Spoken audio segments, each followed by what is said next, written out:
And we're back. Let's get into this week's Q&A with a question from TJ on Facebook. He said it's pretty clear from Scripture that the earth was created first and then the universe. But yes, it took 6 days.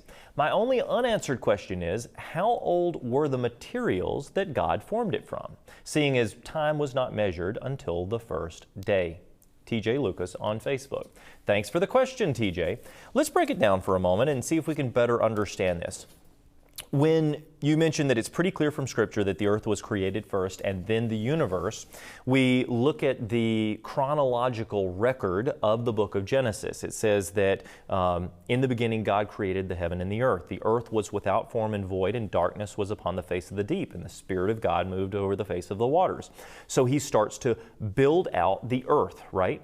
Then we fast forward to day 4, where it says that the sun, the moon, the stars were created to be for signs, for seasons, for days, for years, and to give light upon the earth.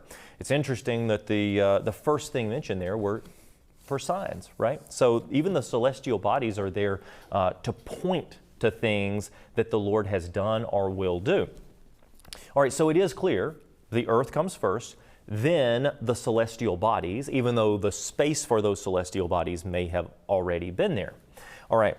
The second part of the question, or the second part of your comment, says there's an unanswered question here. How old were the materials that God formed it from? Which is where we go back to the very first few words of Genesis 1:1. Genesis 1:1 states that in the beginning, God created the heaven and the earth. The beginning was the origin of time itself. Of course, God is everywhere. God is outside of the universe. God created the universe, so therefore time really doesn't mean anything to Him. But what we understand is that God created time, what we see as time, in the beginning. And then He began to form the universe. He started forming the earth, started forming the stars, started forming sea creatures and mammals and humans and all of that over this 6-day period of time. Time was not measured until the first day, TJ, was your last comment.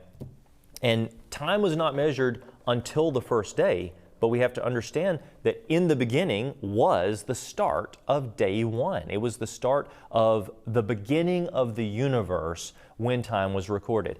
And we read the evening and the morning were the first day. Well, the evening and the morning, Yom Echad, day 1, would indicate that all of the things mentioned on the first day took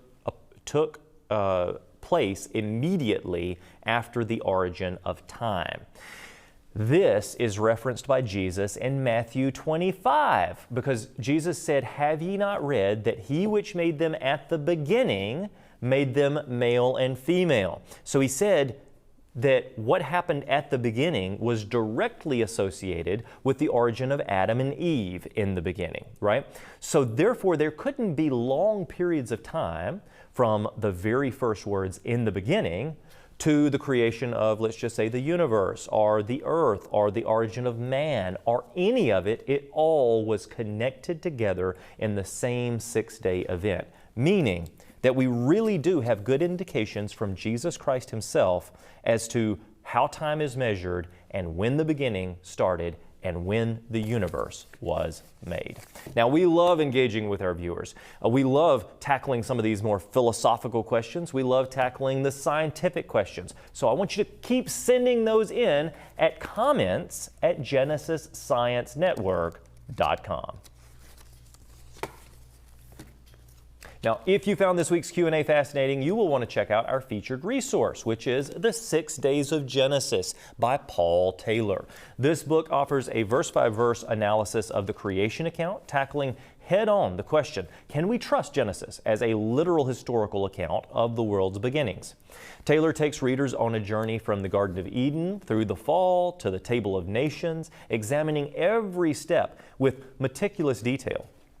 His systematic approach addresses common questions and objections to a literal interpretation, providing explanations rooted in his understanding of Scripture and science, but it really is a very biblical book, and I would encourage you to get this. The 6 Days of Genesis serves as a thought-provoking resource for those seeking to understand or defend a literal interpretation of the creation account. You know, in a time when many secular scientists argue against this view, Taylor's work provides a robust defense for biblical authority. You can order your copy of 6 Days of Genesis online by going to creationsuperstore.com.